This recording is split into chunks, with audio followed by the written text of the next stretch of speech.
So you came second in the Pub of the Year competition last year. Were you determined to enter again until you won? Or? Yeah, very much so, very much so. I was quietly confident of my ability since the day I took the pub. And to come second in our first year was a bit of a double-edged sword. I was really appreciative of it. I was really hoping to get first in my first year.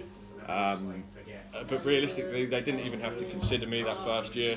You're meant to be open 12 months before you're considered to get into the awards, and I've been open 11, so they sort of snuck me in, and to come second, it was a big surprise.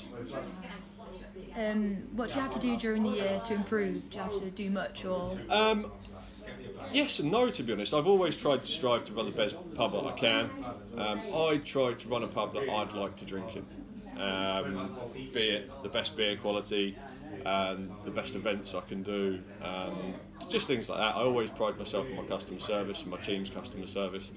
A lot of people forget that working behind a bar is a sales job at the end of the day.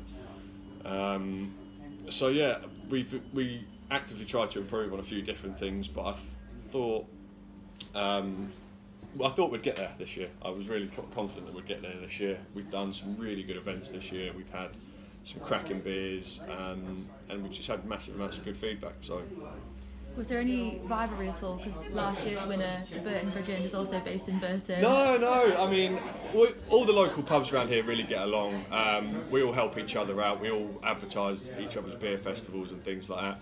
I did say at the announcement last year at Burton Beer Festival, I told Burton Bridge I was going to come for them this year.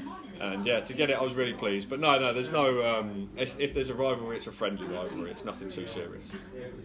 How has winning the competition changed things for you? Well, it's only been a couple of weeks so far. We've noticeably been a bit busy. We've had a lot of people coming in and congratulating us. I think it will really ramp up in the summer when the Good Beer Guide publication comes out, and you're featured in there as the Burton South Derbyshire Pub of the Year.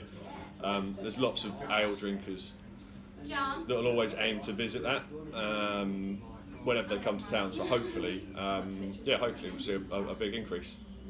Do you think that just goes to show that having real ale pubs like this one is important for the community? I think so. I mean, from moving to Burton 5 years ago, I was so excited when I came here. It was like, yeah, the home of beer and things like that. And it very quickly became apparent that although there's quite a lot of real ale served in and around Burton, it wasn't the mecca that it once was. And last year, or sorry, the year before when we first opened, we was one of the first 5 new pubs to open in sort of 6 months, and they're all roughly real ale pubs.